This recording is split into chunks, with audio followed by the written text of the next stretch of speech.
পরীকে খনন করতে গিয়া 4 দিন 4 রাত নবীর পেটে কোনো খাবার যায় নাই। আমার নবীজি সেই সময় দেখতে পেলেন সাহাবীরাও না খাওয়া, সাহাবীরাও না খেয়ে আছে। কোন এক সাহাবীর ছেলে এসে তার বাবার সামনে 4-5টা খেজুর দিয়া যায় লুকায়া লুকায়া। রাসূল বলছেন, ও ছোট্ট ছেলে, কি নিয়ে যাও? আব্বার কাছে খেজুর নিয়ে যায়, আম্মা দিছে। রাসূল বললেন, ও ছোট্ট ছেলে, আমার কাছে আসো, খেজুরগুলো আমাকে দাও। রাসূল খেজুরগুলো নিয়া নিজের গায়ের চাদরের মধ্যে সুন্দর করে রাখলেন, বিসমিল্লাহ বলে ফু দিলেন। এত পরিমাণ খেজুরের বরকত হলো, উপচে পড়ে পড়ে সেই চাদর দিয়ে দিয়ে গড়ে গড়ে পড়ছে। সাহাবে কেরাম সামনে যতজন ছিল সবাইকে নিয়ে রাসূল খেয়ে ফেললেন। একটু পরের ঘটনা এটা, তার আগে 4 দিন যাবত না খাওয়া। আমার নবীর পাশে কেউ নাই। রাসূল কোদার মেরে মেরে ক্লান্ত, ক্ষুধা সহ্য করতে না পেরে আমার নবীর জুব্বার নিচে তিনি পেটে পাথর পর্যন্ত বেঁধেছেন, কাউকে বুঝতে দেন নাই। কিন্তু এই জাবের, যে জাবের রাসূলকে খুব কাছ থেকে দেখতেন, ভালোবাসতেন, তার সব কিছু লক্ষ্য করতেন, তার জামা, তার কাপড় চোপড় সব লক্ষ্য করতেন। তিনি আস্তে করে কানে কানে এসে বলছে, হুজুর আপনি তো না খাওয়া, আমি তো টের পাইছি, কেন আপনার পেটে পাথর? রাসূল বলছেন, আমি তো তোমাকে বুঝতে দেই নাই। হুজুর আমি বুঝতে পেরেছি, কেউ বুঝতে না পারলে আমি আপনাকে খুব কাছ থেকে বুঝি, আপনার পেটটা ফুলা ফুলা দেখা যায়, পেটের মধ্যে আপনি পাথর বেঁধেছেন। রাসূল বলছেন, ওরে আমার জাবির, তুমি কাউকে বলতে যাও না, সাহাবীরা হাউমাউ করে কাঁদবে। কিন্তু হুজুর আমি কাউকে বলবো না, আমি আপনাকে কানে কানে বলে যাচ্ছি হুজুর, আমি আপনার জন্য একটা ব্যবস্থা করব। কি ব্যবস্থা? বাড়িতে তেমন কিছু নাই, একটা ছোট্ট ছাগল আছে, এই ছাগলটা আমি জবাই করে বউকে রান্না বান্নার জন্য বলে আসবো, আপনাকে আমার বাড়িতে আজকে দাওয়াত দিব, আপনি যাবেন নাকি? রাসূল বলেন, ঠিক আছে যাও, আমি দাওয়াত গ্রহণ করলাম। আনন্দ দেখে কে তিনি বাড়িতে এসে বউকে বুঝায়া দিলেন, রান্না বান্না করো, রুটি প্রস্তুত করো।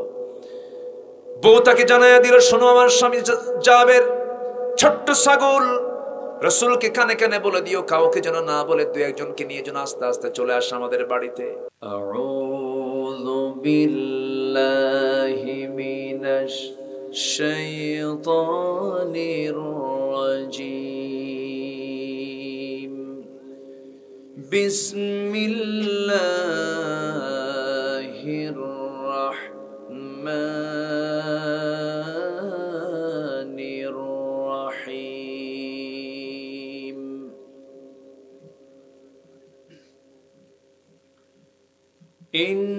ইন্নামাল মুমিনুনা আল্লাযীনা আমানু বিল্লাহি ওয়া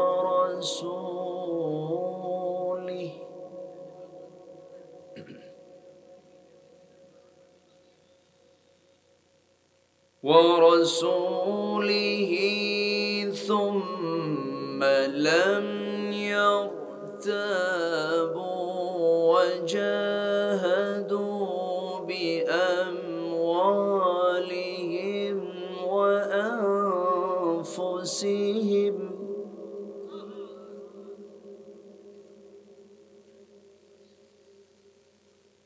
ثم لم يرتابوا وجاهدوا بأموالهم وأنفسهم في سبيل الله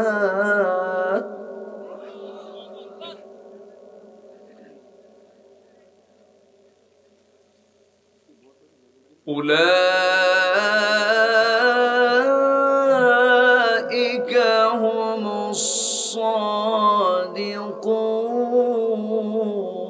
الصادقون.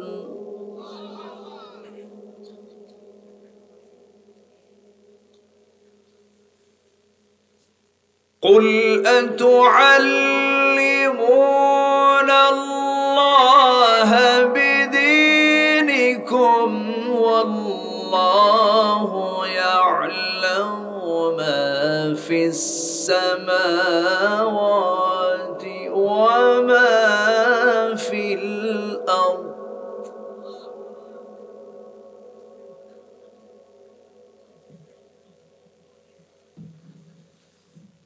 والله بكل شيء عليم.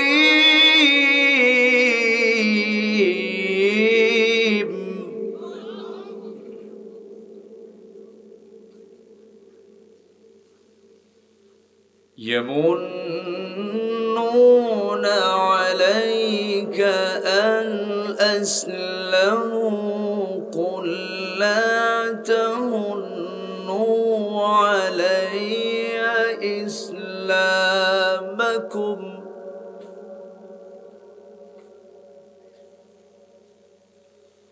بل الله يمن عليكم أن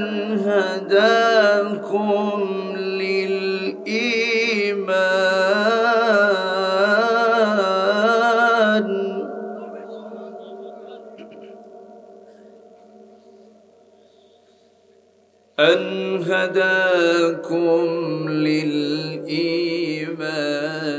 إن كنتم صادقين.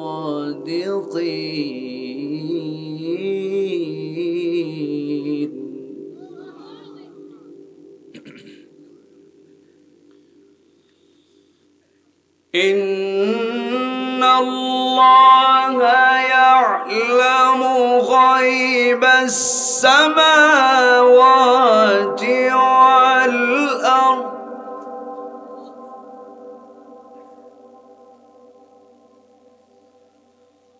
والله بصير بما تعملون.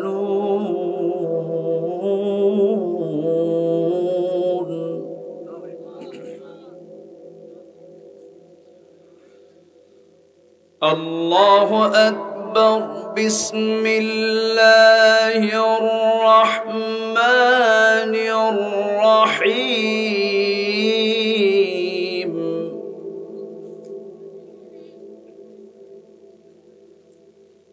إن الله وملائكته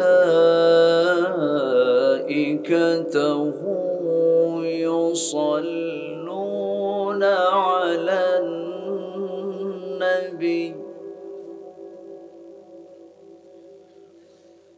يا أيها الذين آمنوا صلوا عليه وسلموا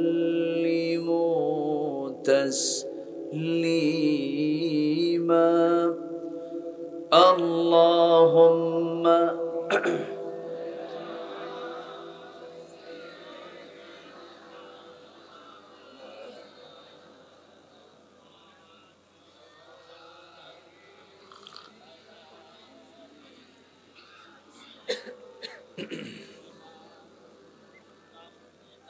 একটু মোহাব্বত দিয়ে নবীর প্রেমে মাতোয়ারা হয়ে জবান খুলে উচ্চ আওয়াজে সবাই বলুন আল্লাহুম্মা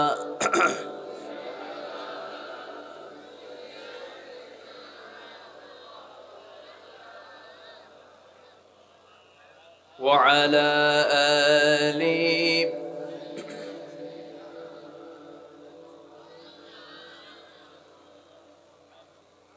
সবাই বলুন বালাগাল উলা বিকামালিহি কাশাফাত তুজা বিজামালিহি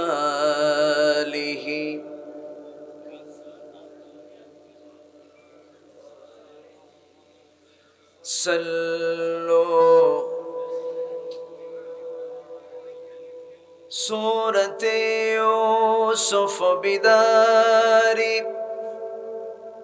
حكمة لقمان ما قارئ قرآن باري يهدي لسادمان ما بلغ العلا كشف التجى بجماله حسنت جميع خصاله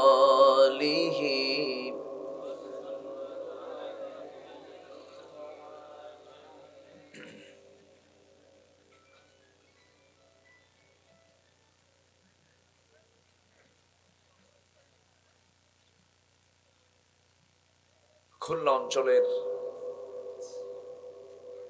দেশের একটি ঐতিহাসিক জেলা, ইতিহাস জড়িত আছে এমন একটি জেলা মেহেরপুরের গাংনী উপজেলার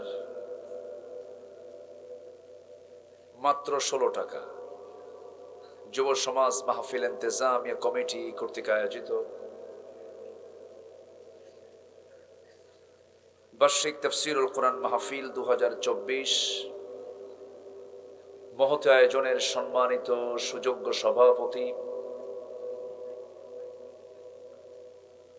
জনাব আলহাজ গোলাম মুস্তফা সাহিব, আজকের প্রোগ্রামের বরেণ্য প্রধান মেহমান মাননীয় সাংসদ, আজকের প্রোগ্রামের বরেণ্য অতিথি মুহতারাম মাওলানা সিরাজুল ইসলাম, আমার পূর্বে কথা বলেছেন, আমার অত্যন্ত কাছের, আমার অনুজ নন্দিত আলেমে দ্বীন, ইসলামী আন্দোলনের অকুতোভয় সৈনিক মুহতারাম জনাব মাওলানা হাফিজুর রহমান জিহাদি সাহিব, আজকের মাহফিলের বরেণ্য অতিথিবৃন্দ, সুশীল সমাজ, জাতির শ্রেষ্ঠ সন্তান শিক্ষক মণ্ডলী, জাতির বিবেক সাংবাদিক বৃন্দ, সামনে উপস্থিত দূরে কাছের বিভিন্ন স্থান থেকে ছুটে আসা কালেমার ঝান্নাবাহী, তাওহীদের পতাকাবাহী, দ্বীন ইসলামের নরসারদুল বীর মুজাহিদ, প্রাণ প্রিয় সম্মানিত দ্বীনী ভাইরা, আড়ালে বসে আছেন শ্রদ্ধেয়া সম্মানিতা মা বোনেরা, আলোচনার সূচনায় আনুষ্ঠানিকতার মধ্য দিয়ে আমার পক্ষ থেকে আবারও দিল খোলা সালাম, আসসালামু আলাইকুম ওয়া রাহমাতুল্লাহি ওয়া বারাকাতুহু। সবাই কেমন আছেন? আমারেও প্রশ্ন করলেন, উল্টা প্রশ্ন। এর মানে হলো মোহাব্বত আছে, একটা মোহাব্বত আছে, ভালোবাসা আছে, যেন কালকের মধ্যে না সীমাবদ্ধ থাকে, 14ই ফেব্রুয়ারি যেন শুধু না হয়, এটা যেন সারা জীবন থাকে, আখিরাত পর্যন্ত যেন থাকে। জোরে জোরে বলি ইনশাআল্লাহ। আল্লাহ তাআলা আমাকে আপনার মতোই রেখেছেন, বলি আলহামদুলিল্লাহ। বহুদিন পর মেহেরপুরের মাহফিল খুব কম হয়, আমার আশা একটু কম হয়। যাই হোক, যিনি আমাকে আপনাকে এই সুন্দর একটি সময় কোরআনের এমন একটি বরকতময় মুহূর্তে যিনি আমাকে আপনাকে আসার বসার তৌফিক দিলেন, শুকর আদায় করি, মুহাব্বাতান জোরালো কণ্ঠে বলে উঠছি আলহামদুলিল্লাহ। আবারও বলছি আলহামদুলিল্লাহ, চিৎকার মেরে বলছি আল্লাহুম্মা ইন্নী আসআলুকা আল হুদা ওয়াত তুকা ওয়াল আফাফা ওয়াল গিনা। সবাই বলি আল্লাহুম্মা লাকা আসলামতু ওয়া বিকা আমানতু ওয়া আলাইকা তাওয়াক্কালতু ওয়া ইলাইকা আনাবতু ওয়া বিকা খাসামতু। আমরা আল্লাহ তাআলার শুকর আদায় করে নিলাম। এই পাশে একটু কথা চলছে এখনো, এখানে যিনি ভলেন্টিয়ারের দায়িত্ব পালন করছেন উনিও ওয়াজ করতেছেন, কথা বলা যাবে না, শুধু হাত চলবে, তাই না? হ্যাঁ, আসুন আমরা মূল আলোচনার দিকে আস্তে আস্তে চলে যাই। শুরু করতে একটু বিলম্ব হলো, শেষ হতে যদি একটু বিলম্ব হয় কষ্ট হবে? আমাকে সময় দেওয়া যাবে তো? জোরে বলি ইনশাআল্লাহ। আসুন আমরা ভূমিকায় না গিয়ে সোজা আমরা আলোচনায় ইন করি। আমার হাফিজ ভাই, আমি ওনার বক্তব্য শুনেছি। হ্যাঁ, ঠিক আছে, যেটা চুপচাপ থাকেন। যে আমার প্রিয় ভাই হাফিজ ভাই, তিনি একটা সুন্দর আয়াতকে তিনি চুজ করেছিলেন, যে আয়াতটা প্রত্যেক খতিব প্রত্যেক জুমার খুতবায় তিনি দিয়ে থাকেন তিনটা আদেশ, তিনটা নিষেধ। ইয়ামুরুকুম বিল আদল ওয়াল ইহসান ওয়া ইতাই যিল কুরবা ওয়া ইয়ানহা আনিল ফাহশাই ওয়াল মুনকারি ওয়াল বাগি। এই তিনটা আদেশ এবং তিনটা নিষেধের উপরে অত্যন্ত চমকপ্রদ তিনি কথা বলেছেন। আমি শেষ ক্লাসে এসে ভাঙ্গাচূড়া মানুষ, এলেম কালাম তেমন কিছু নেই, কিছু কথা ভাঙ্গাচূড়া বলবো। সময় দেবেন তো নাকি? না আধা ঘন্টা পরে ওঠাউঠি শুরু করবে? সবাই থাকতে রাজি আছে তো ইনশাআল্লাহ? মানে আমাদের লেখা হয় প্রধান বক্তা, কিন্তু হয়ে যায় মাহফিলে শেষ বক্তা। সবার শেষে উঠায় দেয়, যে সময় সব চাপ একসাথে, ঘুমের চাপ, নিম্ন চাপ, ঊর্ধ্ব চাপ, সব চাপে আমি মহাচাপে পড়ে যাই। এখন কিছু করার নাই, তো এটাই সিস্টেম হয়ে গেছে আমার দেশে। তো যাই হোক, আসুন আমরা এখন সোজা আলোচনার দিকে চলে যাচ্ছি। আমি সূরাতুল হুজুরাত থেকে আমি শেষ দিকের 15, 16, 17, 18 আমি এই 4টা আয়াতে কারিমা আমি তেলাওয়াত করেছি। এই 4টি আয়াতকে সামনে রেখে কিছু কথা বলতে চাচ্ছি। সূরাতুল হুজুরাত, যার মধ্যে আল্লাহ তাআলা 10টা হুকুম দিয়েছেন, এবং এই 4টি আয়াতের প্রথম আয়াতে আল্লাহ তাআলা 2টা কাজের বদৌলতে আল্লাহ তাআলা তাকে তার দফতর থেকে চারিত্রিক সনদ দিয়ে তাকে জান্নাতের ওয়াদা করেছেন। জোরে বলে সুবহানাল্লাহ। আমরা চারিত্রিক সনদ নেই হলো ইউনিয়ন পরিষদ থেকে। চেয়ারম্যান চারিত্রিক সনদ দেন, ও গাঁজা খাইলেও সনদ পায়, গাঁজা খাইলেও সনদ পায়। কিন্তু আল্লাহ তাআলা বলছেন 2টা কাজ করো, আমার দফতর থেকে সনদ নিয়ে নাও। চারিত্রিক সনদ আমি তোমাকে দিয়ে দিচ্ছি, এবং তোমায় এটার বদৌলতে তুমি জান্নাতে বুঝে নিবা। জোরে কান সুবহানাল্লাহ। আসুন সোজা আমরা আলোচনার দিকে চলে যাচ্ছি। সূরাতুল হুজুরাত, সূরাটা নাজিল হয়েছে মদিনায়। কোথায় বলেন? কোরআন নাজিলের জায়গা কয়টা? কোনটা বলেন? মক্কা, মদিনা। শুরু হয়েছে কোথায়? শেষ হয়েছে কোথায়? রাসূলের জন্ম কোথায়? মৃত্যু কোথায়? দাদার বাড়ি কোথায়? নানার বাড়ি কোথায়? মদিনা। বলেন, নানার বাড়ি কোথায়? সব তো লাগাই দিচ্ছি, মিলাই দিচ্ছি। তো এই 2টা নগরকে সাথে নিয়ে আল্লাহ তাআলা এই কোরআনকে নাজিল করেছেন একজন মহান ব্যক্তির উপরে, যিনি হচ্ছেন শুধু জ্ঞানী না, মহাজ্ঞানী। শুধু বিজ্ঞানী নন, মহাবিজ্ঞানী। শুধু আদর্শ নন, তিনি মহা আদর্শ। শুধু ব্যক্তি নন, তিনি মহান ব্যক্তি। শুধু রাজনীতিবিদ নন, তিনি মহা রাজনীতিবিদ। শুধু সমরনায়ক নন, তিনি মহা সমরনায়ক। শুধু রাষ্ট্রনায়ক নন, তিনি একজন সফল মহা রাষ্ট্রনায়ক। রাসূল আকরাম, নবী মুকাররম, মরুভাস্কর, মরুদুলাল, জনাবে মুহাম্মদুর রাসূলুল্লাহ সাল্লাল্লাহু আলাইহি ওয়াসাল্লাম, সেই নবীর উপরে এই কোরআন নাযিল হয়েছে। মক্কার 13 বছর আর মদিনার 10 বছর। মোট কত বছর বলেন? এই পরিসংখ্যানগুলো সবার জানার দরকার। সবার আগে না সবার পরে? সবার আগে। কিন্তু দুঃখ লাগে কি জানেন? এই দেশে এগুলো পড়ানো হয় না। পড়ানো হয় ট্রান্সজেন্ডার, পড়ানো হয় হলো ইসরায়েলের মানচিত্র, ফিলিস্তিনকে দেখানো হয় না। এই দেশে ইসলামের ইতিহাসকে, মুসলমানদের ইতিহাস ঐতিহ্যকে, মুসলমানদের কৃষ্টি কালচার সংস্কৃতিকে ধ্বংস করার জন্য মরিয়া হয়ে উঠেছে বাম চক্ররা। এই মুহূর্তে আমাদের সবচাইতে বেশি সক্ষমভাবে মোকাবেলা করার জন্য আমাদের সবচাইতে বড় অস্ত্র হলো আমাদেরকে দ্বীনি জ্ঞানে জ্ঞানবান হতে হবে। ঠিক কিনা বলেন? একটা জাতিকে নষ্ট করার জন্য আগে মূর্খ বানাতে হয়। কি বানাতে হয়? মূর্খ বানাতে হয়। সেই মূর্খ বানানোর পরিকল্পনা চলছে এখন। কথা বোঝেন নাই? বিরোধিতা করার জন্য কিছু লাগে না তো। ইসলামের বিরোধিতা করার জন্য শুধু মূর্খ বানায় রাখবেন, এমনি বিরোধী হয়ে যাবে। এই জন্য প্রত্যেক সন্তানকে আমি কোরআনের মাহফিল উদাত্ত আহ্বান জানাবো, ব্যক্তিগত উদ্যোগে কোরআন শেখার চেষ্টা করার দরকার আছে না নাই? আচ্ছা, এটা মাথায় রাখতে হবে। কথাগুলো হয়তো আপনাদের কাছে একটু অস্পষ্ট হবে, একটু দুর্বোধ্য হবে, কষ্টকর হবে, কিন্তু কথাগুলো মুসলিম উম্মার জন্য দরকার। শিক্ষা জাতির কি বলে? আমরা বলি না এটা? আচ্ছা, মেরুদণ্ডহীন মানুষ কি চলতে পারে? কোন শিক্ষা?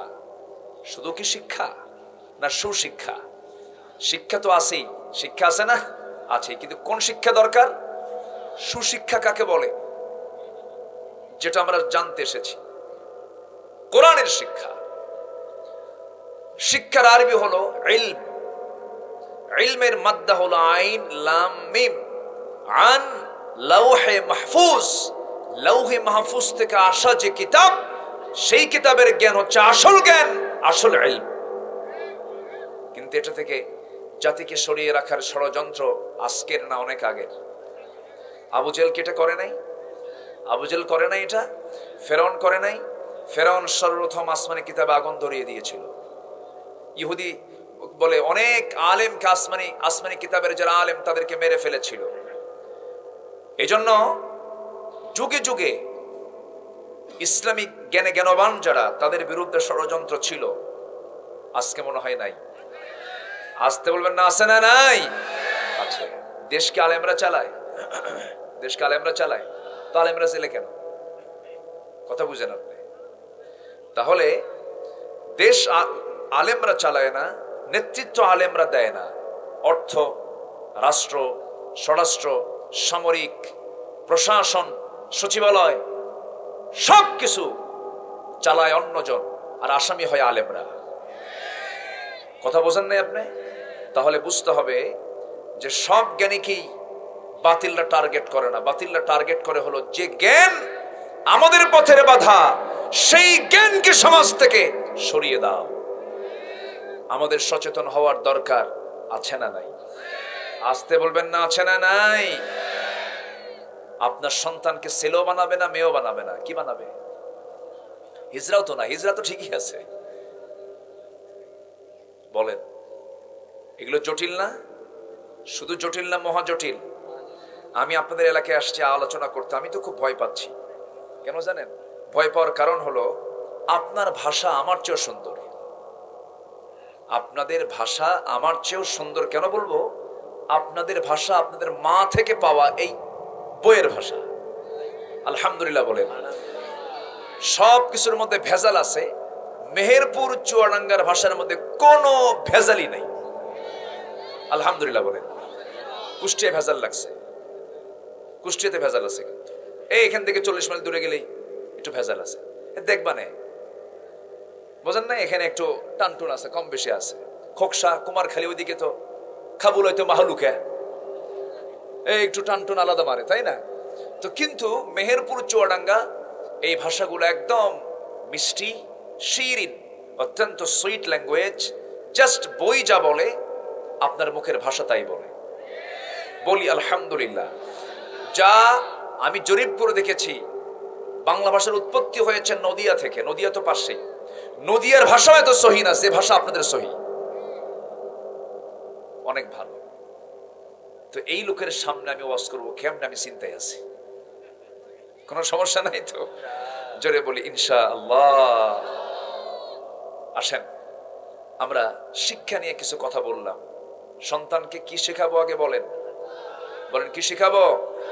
ওরা চোখ বন্ধ করে, এটা মাথায় রাখবেন আগে। তাছাড়া কিন্তু মহা ধ্বংস, মহা ধ্বংস, এটা একটা ষড়যন্ত্র চলছে আমাদের বিরুদ্ধে। সম্মানিত ভাইয়েরা, কোরআন কেন শিখতে হবে? কোরআন শিখলে কেউ গরিব হয় না। সুবহানাল্লাহ বলবেন না? কোন গরিব? টাকা পয়সা না থাকা এই গরিব? কোন গরিব ভাবছেন আপনি? কোরআন শিখলে কেউ গরিব হয় না। মানে কি জানেন? কোরআন এমন একটা জ্ঞান, যে জ্ঞান হচ্ছে ধনীর জ্ঞান। এই শিক্ষা করলে সে কোনোদিন অসহায় হয় না, হতাশ হয় না, ফকির হয় না, অসচ্ছল থাকে না। সব দিক থেকে সে সচ্ছল হয়ে যায়। জোরে বলে সুবহানাল্লাহ। ওয়ানুনাজ্জিলু মিনাল কুরআনি মা হুয়া শিফা ওয়া রাহমা। কোরআন হলো শিফা করে, রহমত করে দিয়েছেন। জোরে বলেন সুবহানাল্লাহ। ঠিক আছে না? জি। আমার কথা কি মন খারাপ করছেন? আচ্ছা, আমরা এটা শিখে নেব, শিখাবো। যদি আপনি প্রশ্ন করেন, কোরআন হাদিস তুমি বলো তো পৃথিবীতে সবচেয়ে শ্রেষ্ঠ মানুষ কারা? হাদিস বলে দিচ্ছে শ্রেষ্ঠ মানুষ সে, যিনি যে কোরআন শিখলো, অপরকে শিখালো। জোরে বলেন সুবহানাল্লাহ। তাহলে কত বড় একটা গুরুত্বপূর্ণ কাজ।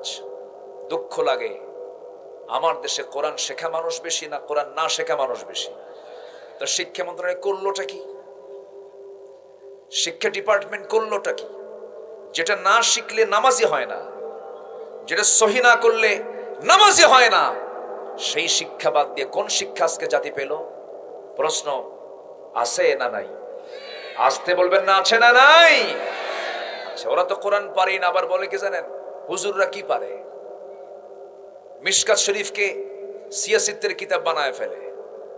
বুখারী, মুসলিম, তিরমিজি, নাসাই, আবু দাউদ, ইবনে মাজাহ, এই 6টা তো, এর মধ্যে আবার সাথে যোগ দিতে হলো মিশকাত শরীফ সহ।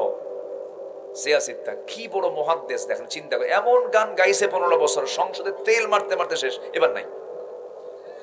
কি কথা কি বুঝতেছেন আপনারা? এবার কিন্তু নাই, ফাটানোর জায়গা নাই। এখন ফাটা, তুই বাইরে ফাটা। কি কথা কি বোঝা যায়?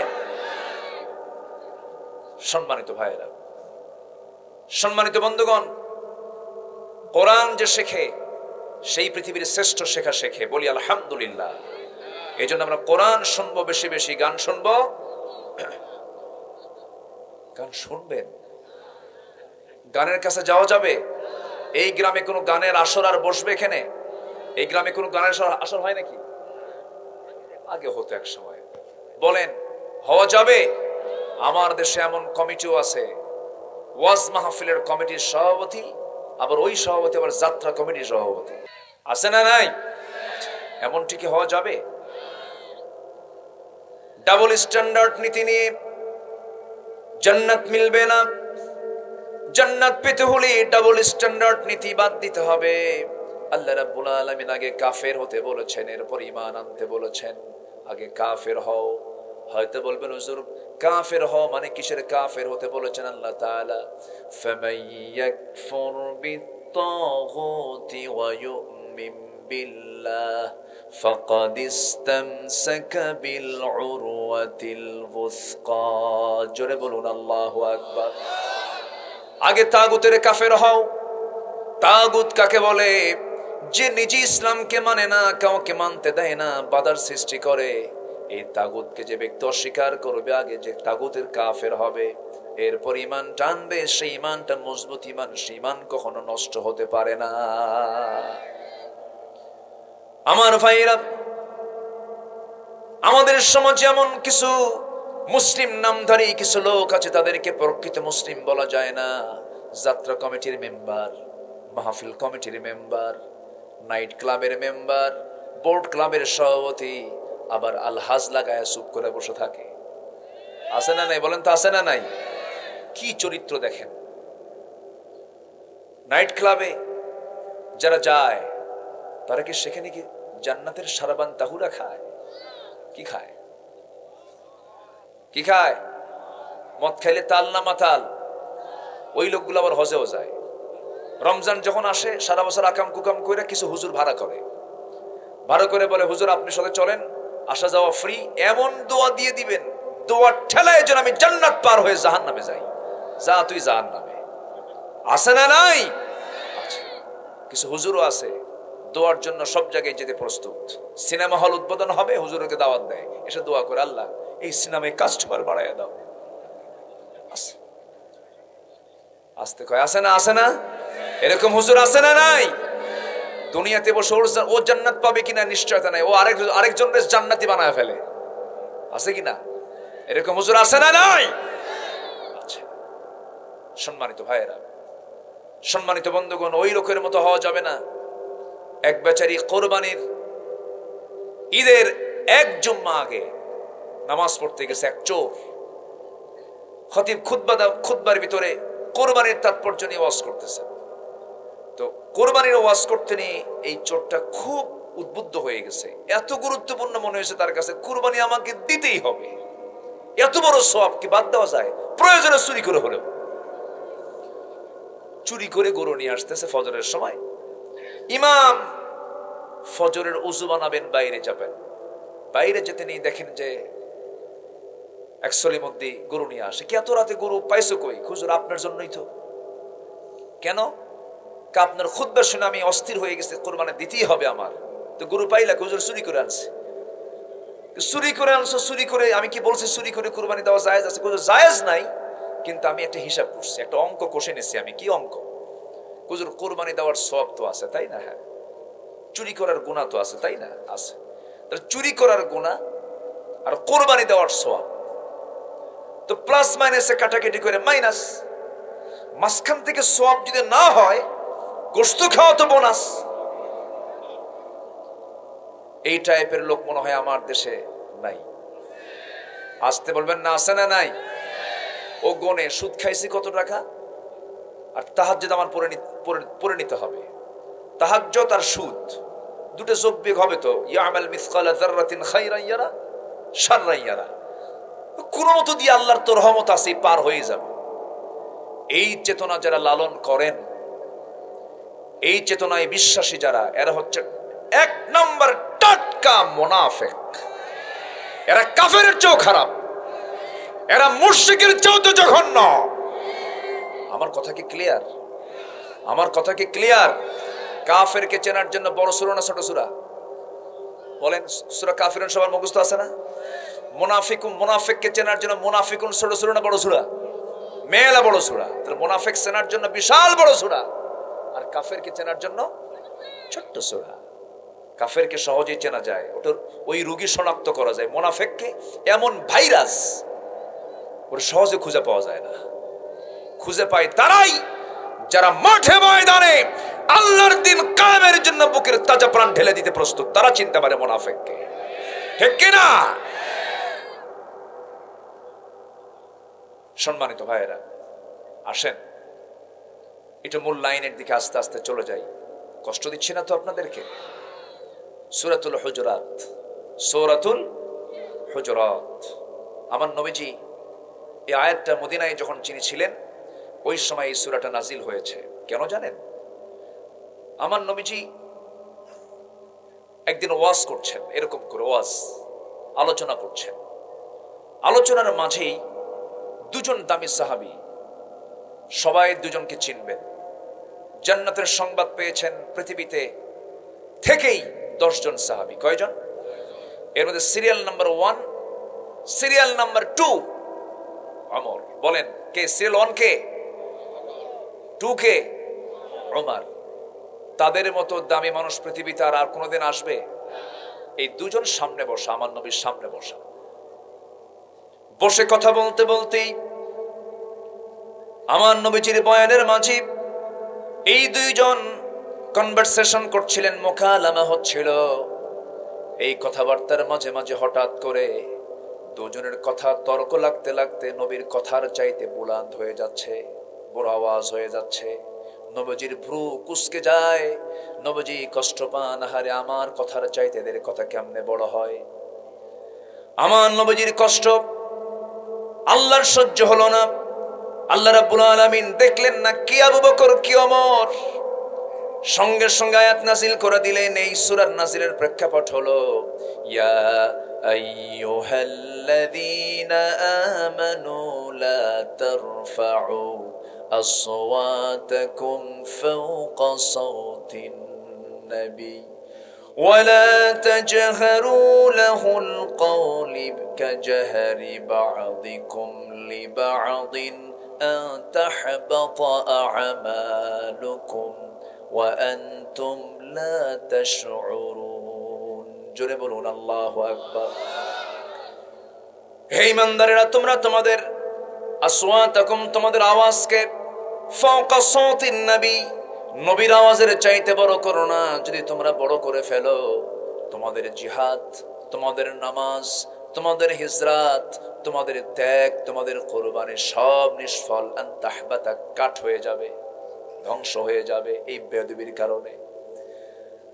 এই আয়াত যখন নাযিল হলো, সাইয়্যিদনা ওমর ফারুক রাদিয়াল্লাহু আনহুর মতো মানুষ নবীর সামনে কখনো বড় আওয়াজে কথা বলেন নাই। আমার নবীজির কানে তার কথাই পৌঁছতো না, এত আস্তে আস্তে করে বলতেন। রাসূল বলতেন, ওমর এত আস্তে আস্তে কথা বলো কেন হুজুর? জোরে বলতে ভয় লাগে, জোরে বলতে ভয় লাগে, না জেনে আবার যদি কোনো বেয়াদবি হয়ে যায়, এই জন্য আস্তে আস্তে বলি। রাসূল তার কাছ থেকে রিপিট করে 2 বার শুনে নিতেন। তারা রাসূলকে কি ভক্তি করতেন, সম্মান করতেন, মোহাব্বত করতেন। ইসলামে স্নেহ এবং শ্রদ্ধার এত গুরুত্ব দেওয়া হয়েছে, রাসূল বলেছেন যে যার মধ্যে স্নেহ নাই, যার মধ্যে সম্মান শ্রদ্ধা নাই, মাল্লাম ইয়ারহাম সাগীরানা ওয়া লাম ইয়াকির কাবীরানা ফালাইসা মিন্না, যে ব্যক্তি ছোটদেরকে স্নেহ করে না, বড়দেরকে সম্মান করে না, রাসূল বলেন সে আমার কেউ না, সে আমার উম্মতি না। কথাটা কি স্বাভাবিক না অস্বাভাবিক? কথাটা কি শুধু শক্ত না মহাশক্ত কথা বলেন তো? আজকে শুধু এই একটা আচরণ, এই 18 কোটি মানুষের ভিতরে যদি এই একটা আচরণের, সূরাতুল হুজুরাতের এই একটা নসিহা যদি রাষ্ট্র থেকে জনগণ পর্যন্ত যদি বাস্তবায়ন হতো, এই দেশে কোনো চোর থাকতো না, এই দেশে কোনো দুর্নীতি থাকতো না। কিন্তু এদেশের কালচারই হলো আদব না বেয়াদব। আস্তে কয় আদব না বেয়াদব। নেতা কর্মীরে বলে তুই কিসের কর্মী রে, কয়জনের গালে থাপ্পড় মারছিস, কতজন ছাত্রকে হল থেকে বের করে দিয়েছিস, কয়দিন রাস্তায় পিকেটিং করেছিস, কয়টারে জমিন থেকে ফেলে দিয়েছিস। এগুলো ক্যারিয়ার খোঁজে। যে রাজনীতি করতে গিয়ে সন্ত্রাস নির্ভর হতে হয়, যে রাজনীতি করতে গিয়ে মার কোল খালি করতে হয়, যে রাজনীতিতে হত্যার গন্ধ খুঁজে পাওয়া যায়, সেই রাজনীতির মুখে আমরা থুতু মারি, জুতা মারি, ঠিক কিনা? আমরা এমন উচ্ছৃঙ্খল রাজনীতি দেখতে চাই না, আমরা চাই স্নেহ এবং শ্রদ্ধার রাজনীতি, ঠিক কিনা বলেন? নেতা কথা বলে আর সামনে চেয়ার নিয়ে মারামারি করে, কুত্তা গ্রুপ শিয়াল গ্রুপ আছে না নাই? কথাগুলো কি খারাপ লাগতেছে আপনাদের? কথাগুলো কি অবাস্তব না বাস্তব বলছি আমি?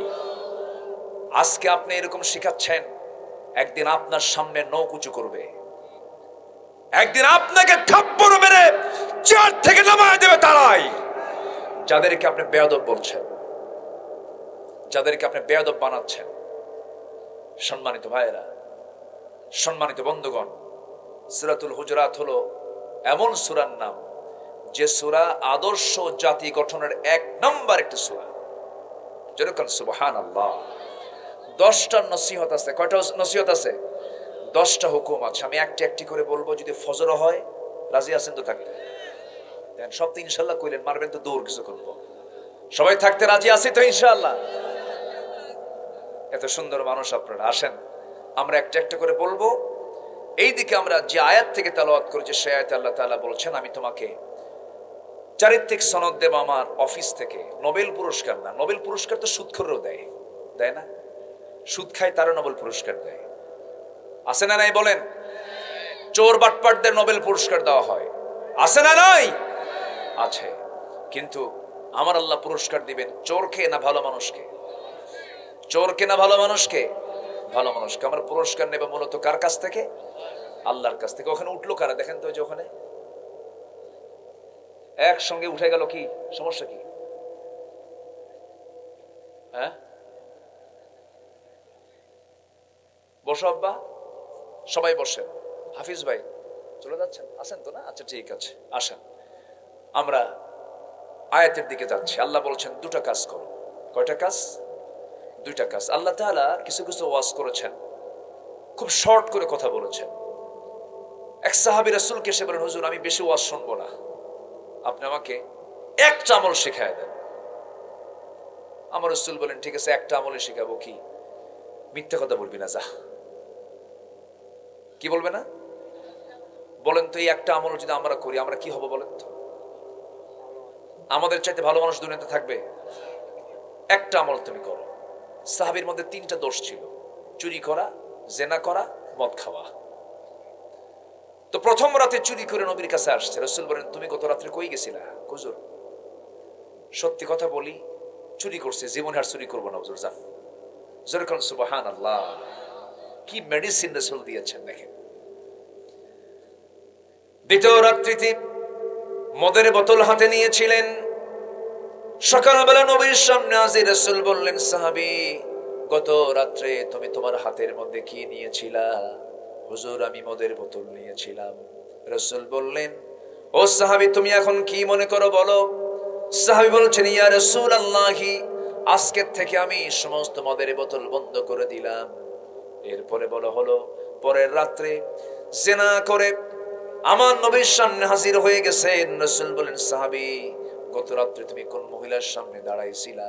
চোখের পানি ফেলে ফেলে কাঁদতে কাঁদতে বলছেন, ইয়া রাসূলুল্লাহ, আল্লাহর কসম করে বলে আজকের থেকে সমস্ত পাপ থেকে নিজেকে গুটিয়ে রাখবো। জোরে বলেন সুবহানাল্লাহ।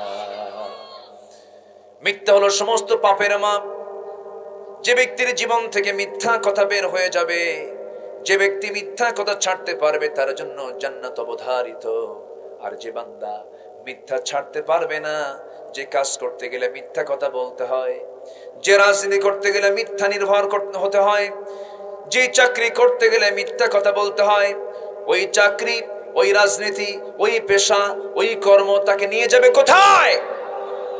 জাহান্নামের দিকে নিয়ে যাবে।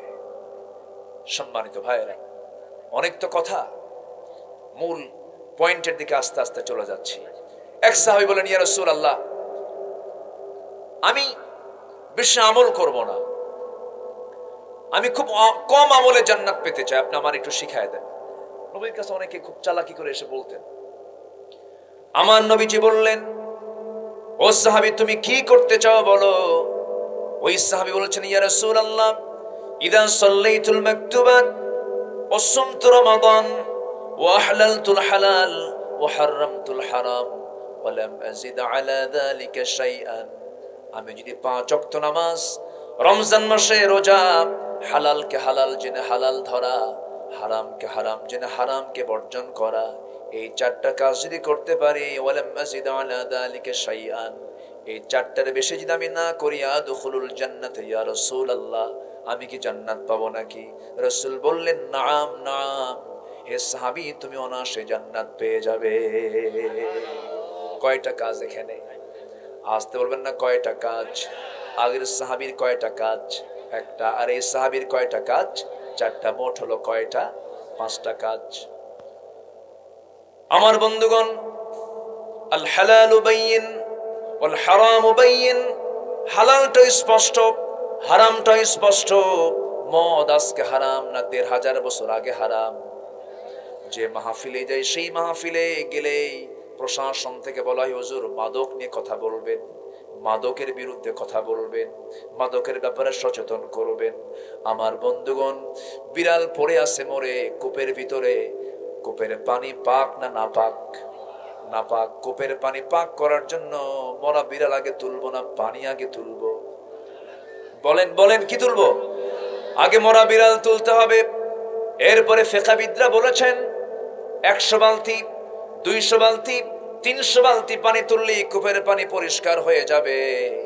আমার বন্ধুগণ, যদি কূপের ভিতরে মরা বিড়াল রেখে যদি কূপের সমস্ত পানিও তুলে ফেলে দেন, পাক না নাপাক? নাপাকে থেকে যাবে। আমাদেরকে মাদকের বিরুদ্ধে কথা বলতে বলা হয়, বেশি দূরে নয়, চুয়াডাঙ্গা দর্শনায় মদের ফ্যাক্টরি। কথা কব, বলবো কথা। আল্লাহ বলছেন, তুই আঙ্গুর খা। কি? তুই আঙ্গুর খা, কিন্তু পচায়া খাবি না। আমার বন্ধুগণ, একই মাটি, কাদা যদি থাকে, কাদা যদি আপনি মুখে মারেন, সে লোকটা মরে যাবে না। কিন্তু কাদাটাকে যদি আপনি সুন্দর করে প্রসেস করে ভাটার ভিতরে পাকায় রাখেন, ওই কাদাটা তখন কি হয়ে যায়? মাথায় মারলে কি হয়? মরে যায়। একই উপাদান, এটাও মাটি ওটাও মাটি। কাদা অবস্থায় মারতেছেন, সে মরবে না, কিন্তু পাকা করলে পরে মরে যাবে। আল্লাহ বলছেন, তুমি আঙ্গুর খাও, তুমি আপেল খাও, তুমি সব কিছু খাও, কিন্তু আমি তোমাকে যেমন করে খেতে বলেছি তেমন করে খাবে, প্রসেসিং করবা না, মদ বানাবা না। তুমি যদি মদ খাও, তোমার জন্য জান্নাত হারাম হয়ে যাবে। এই মদ হারাম হয়েছে আজকে না 1500 বছর আগে? সেই মদের বোতল আজকে আমার দেশে আছে না নাই? কোম্পানি আছে না নাই? সেই মদগুলো বিক্রি আছে না নাই? মাদক দ্রব্যের বিরুদ্ধে, মাদকের বিরুদ্ধে ওয়াজ করে আমি কি করব বলেন? আমার ভাইয়েরা, মদের বিরুদ্ধে ওয়াজ যদি কিয়ামত পর্যন্ত করি, কোনো কাম হবে না। জেনার বিরুদ্ধে আমি যদি 1000 বছর ওয়াজ করি কাম হবে না। 1000 বছর ওয়াজ করলাম আমি, কিন্তু আপনি লাইসেন্স দিয়ে দিলেন যে মহিলা না যে মহিলা যৌনকর্মী সেক্স ওয়ার্কার সে লাইসেন্স নিয়ে ঘোরাফেরা করবে। আপনি তাকে গিয়ে বলবেন আমি তোমার বিরুদ্ধে শাস্তির ব্যবস্থা করব। সে বলবে এই যে আমার লাইসেন্স, এই যে আমার লাইসেন্স। তাকে আপনি বন্ধ করতে পারবেন না। মদের দোকানের লাইসেন্স আছে, বেশ্যাবৃত্তির লাইসেন্স আছে, মদের লাইসেন্স আছে, সব কিছুর লাইসেন্স আছে। আপনি কেমন করে এগুলো বন্ধ করবেন? আমার বন্ধুগণ, আমার ভাইরা, যেরকম মিথ্যার সমস্ত পাপের মা বলেছেন আমার রাসূল, মদকে সমস্ত পাপের মা বলেছেন। আরেকটা হাদিস আসছে আল খামরু উম্মুল খাবাইস, মদ হলো সমস্ত পাপের মা। সমস্ত পাপের মা কেমন করে? একটা ঘটনা বললেই সহজ হয়ে যাবে, একটু কান লাগান, মনোযোগ দিয়ে শোনেন। কোন এক আল্লাহর ওলির বসবাস ছিল কোন একটা নগরে। সেই নগরী বসবাস করতে একজন জঘন্য নারী, পতিতা নারী, হাজারো পুরুষের জীবন যৌবন নষ্ট করে দিয়েছে এমন একজন নারী। সেই নারী মনে মনে টার্গেট করলো, বহু পুরুষের জীবনকে নষ্ট করে দিয়েছি, আল্লাহর ওলিকে টার্গেট করব।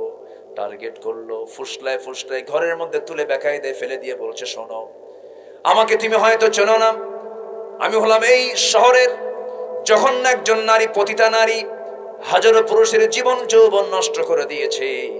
আজকে তুমি ওর ব্যাপারে আমি জানি তুমি আল্লাহওয়ালা মানুষ, আমি তোমাকে আজকে টার্গেট করে ফেলেছি। আমার টার্গেট যদি তুমি ফুলফিল না করো, এমন চিল্লান মারবো সম্মান চলে যাবে।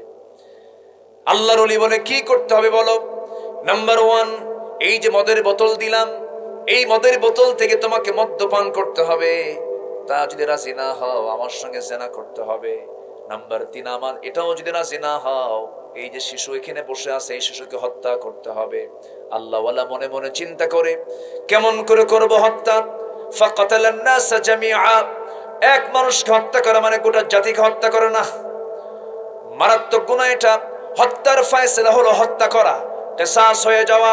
নাম্বার 2 হলো জিনা যখন কোনো বান্দা করে তখন তার ঈমান থাকে না। নাম্বার 3 হলো মদের বোতল, এটাও হারাম।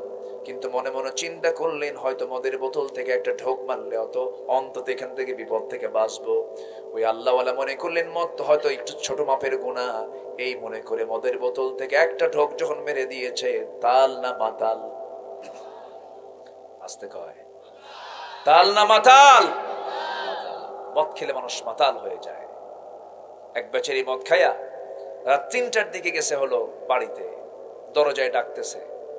দরজায় ডাক যখন দিছে, বউ তো টের পাইছে যে আমার স্বামী রাত 3টায় আসা মানে কিছু খাইছে। বউরা তো জানে স্বামীর আসল খবর, তাই না?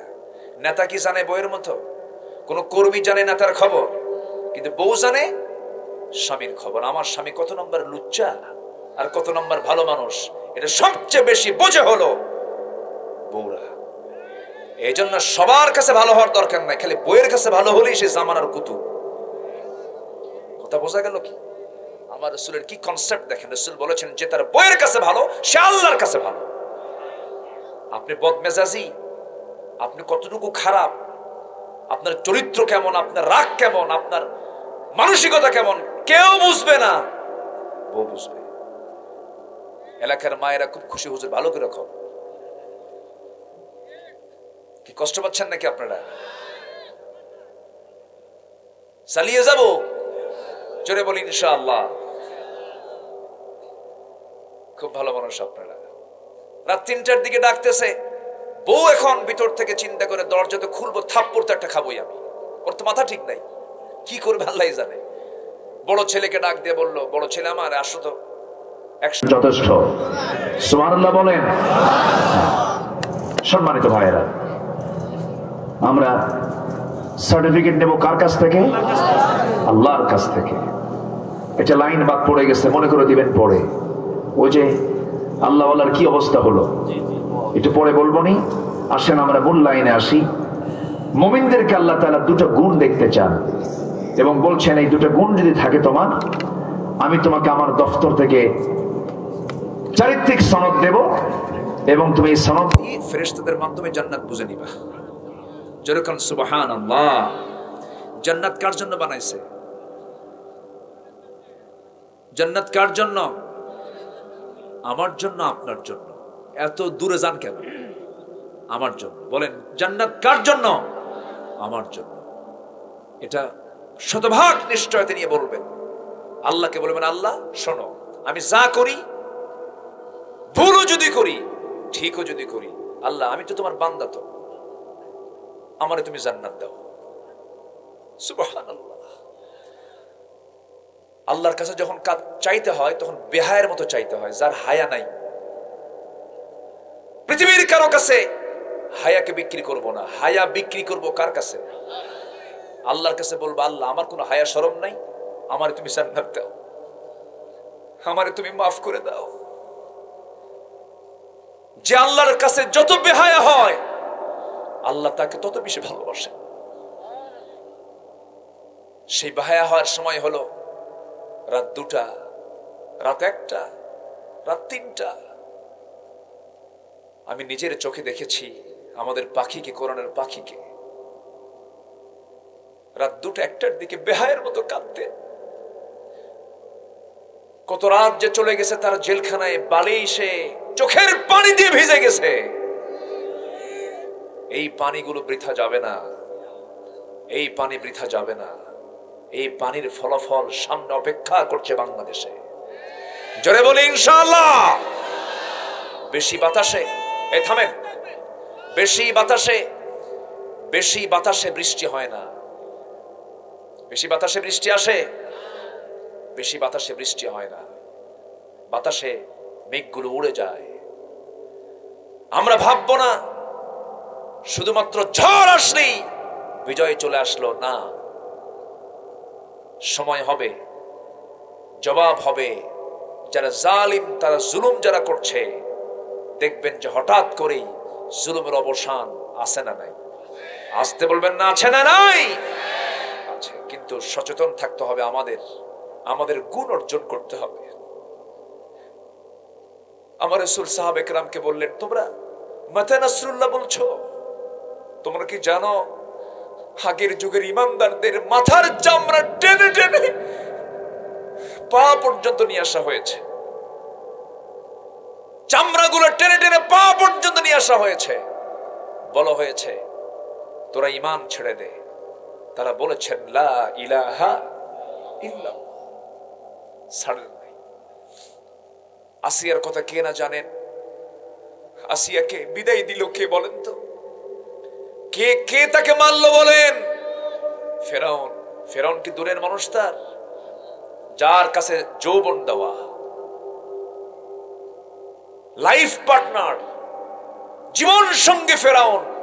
তাফসীরে এসেছে ফেরাউন কোনদিন আসিয়ার কোন চাহিদা সে পূরণ করতে বাদ রাখেনি। মানব জীবনের মানবিক দিকের যতগুলো সাইড সব সে পূরণ করেছে। ফেরাউন এবং আসিয়ার দ্বন্দ্ব, অন্য কোনো দ্বন্দ্ব ছিল না, শুধু দ্বন্দ্ব একটাই ছিল, সেটা হলো ঈমান। সেটা কি বলেন? ঈমান। ফেরাউন বইয়ের হক আদায় করেছে, কোনোদিন কোনো দ্বন্দ্ব লাগেনি। কিন্তু যখন শুনছে আসিয়া কালিমা পড়েছে, ঈমান এনেছে, ফেরাউন বলল, আসিয়া শুনলাম তুমি নাকি কালিমা পড়ছো। আসিয়া বললেন, আমার স্বামী, আপনি শুনবেন কেন? আপনি দেখেন, আশহাদু আল্লা ইলাহা ইল্লাল্লাহ, আমি ঈমান আনছি। তো তুমি মুসাকে জিতায়া দিলা, আমারে তুমি হারায়া দিলা। আসিয়া বলছেন, শুনুন আমার স্বামী ফেরাউন, মুসা নির্বাচিত কোন নবী নয়, নির্বাচন করে কেউ নবী হয় না, এটা নির্ধারিত, আল্লাহ তাকে নবী বানিয়েছেন। আপনি হিংসা করেন না, আপনার ক্ষমতার দিকে আপনি লোভ করেন না, আপনি চেয়ারকে রক্ষার জন্য আপনি হককে বাদ দিয়েন না। ফেরাউন কয়, শোনো, আমি জানি মুসা সত্য, মুসার রব তাও সত্য, আল্লাহ সত্য। এমনকি একদিন তাকে প্রশ্ন করা হয়েছিল, ফেরাউন, যদি কোনো গোলাম তার রবের কথা না শুনে তাহলে কি করতে হয়? কি করতে হবে? নীল নদে সুবায় মারা দরকার। এই কথা কার কথা ছিল? ফেরাউনের কথা। ওর অবস্থা কি হয়েছে? ওই দরিয়ায় কিন্তু পড়ছে। সব জানতো, কারণ নেতৃত্ব দিতে গেলে সব জানার দরকার আছে না নাই? আমাদের কোরআনের পাখি খারাপ মানুষ না ভালো মানুষ? খারাপ গুলো বলে উনি ভালো মানুষ, ঠিক কিনা? এই বোধ, এই বিবেক প্রত্যেক বান্দার মধ্যে কে দিয়েছেন? আল্লাহ দিয়েছেন। ফেরাউন বলল, আসিয়া শোনো, আমি জানি, সব কিছু জানি, কিন্তু আমার কথা হলো তুমি ওই পথ ছাড়ো, আমার নেতাগিরি চলে যাবে, আমার মান সম্মান থাকবে না, আমার রাষ্ট্রীয় ক্ষমতা শেষ হয়ে যাবে, আমার পাওয়ার যাবে। দয়া করে তুমি ছেড়ে দাও, আমি তোমাকে সব দিয়ে দেবো। আমি তোমাকে সেকেন্ড নাগরিক বানাইছি, তুমি ফার্স্ট লেডি অফ ইজিপ্ট, তুমি এই মিশরের ফার্স্ট লেডি, আমার পরে তোমার জায়গা। তুমি কি চাও? আসিয়া বলেন, আমি জান্নাত চাই। কি চাই? আল্লাহর কাছে উনি কি চাইছেন? আল্লাহ আমি যেই হই, আল্লাহ আমি তোমাকে ভালোবাসি, আমি জান্নাত চাই। কি পাগল দেখেন! এই জন্য আমরা পাগল যদি হতেই হয়, পাগল হব কার জন্য?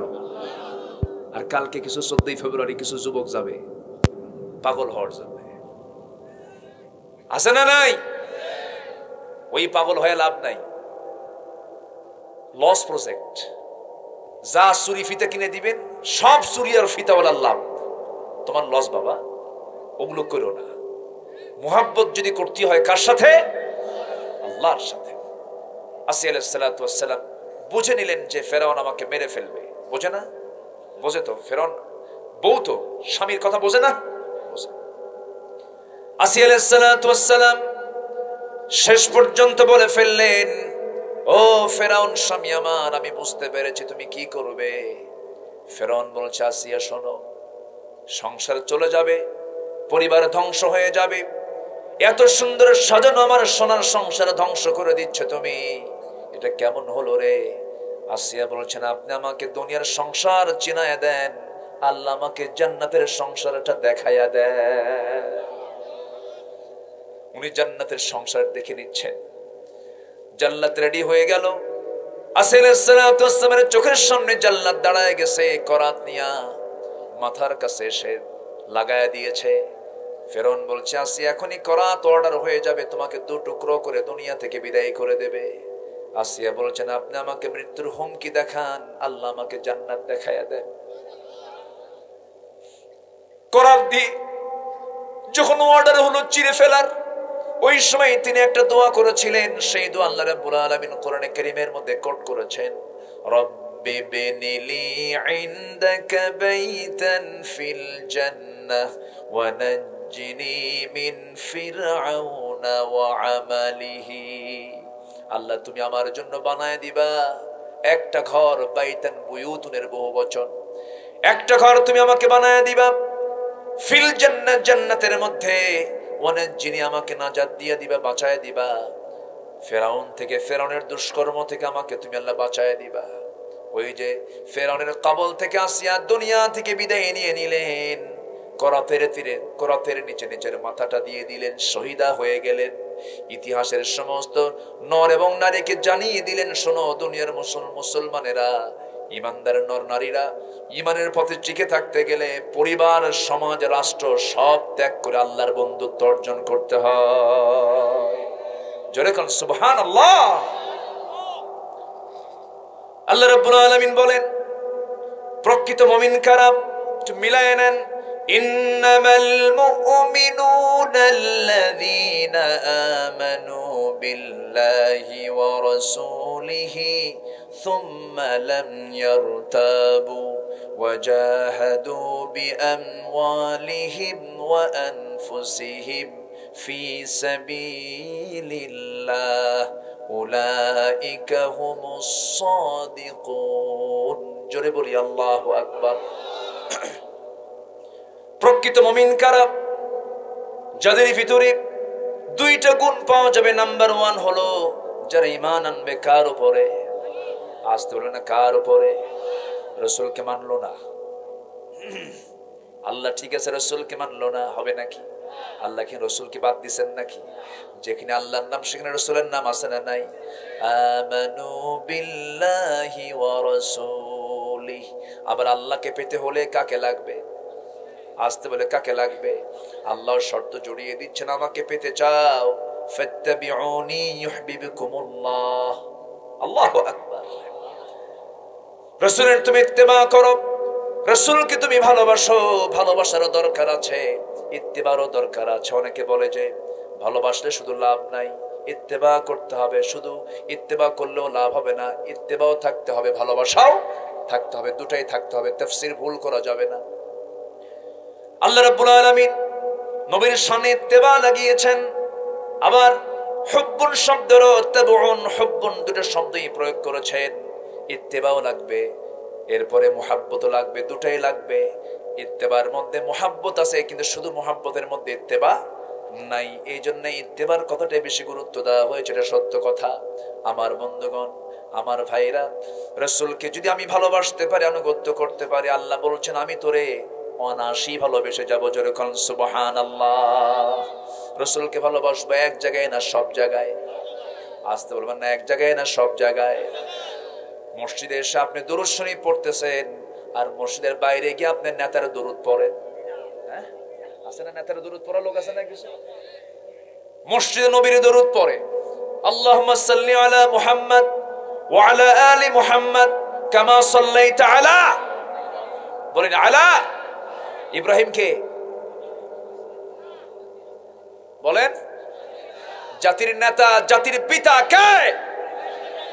ওয়া আলা আলি ইব্রাহিম। নামাজের মধ্যে ঠিকই কইছে, জাতির পিতা, জাতির নেতা ইব্রাহিম। বাইরে গেলেন নেতা পাল্টায়। আসতে কয়, জোরগান ঠিক কিনা? রাসূলকে নামাজে নেতা মানবা, বাইরে গেলে নেতা আরেকটা বানাবা, তুমি পাক্কা মুনাফিক।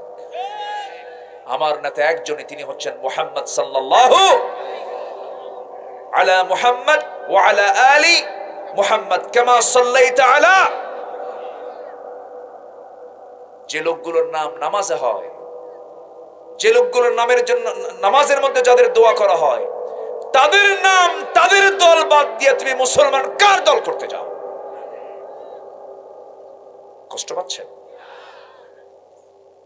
আমার ভাইরা, আমার বন্ধুগণ? রাসূলকে মানতে হবে এক জায়গায় না সব জায়গায়।